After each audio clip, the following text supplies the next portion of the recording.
Good morning guys. আমি আজকে চলে এসেছি তোমাদের সাথে কিছু শেয়ার করতে।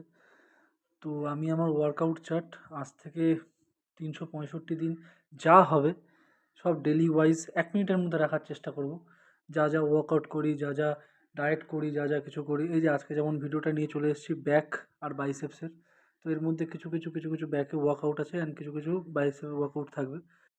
তো তোমরা কমেন্টে জানিও যে এরকম ভিডিও তোমাদের লাগবে কি না। তো তাহলে আমি চেষ্টা করব যে আমার সব সম্পূর্ণ ডেলি ওয়াইজ সব কিছু আনার চেষ্টা করো। আর যদি তোমরা বলো ডিটেল ভিডিও বানাতে, তাও ডিটেল ভিডিও বানাবো।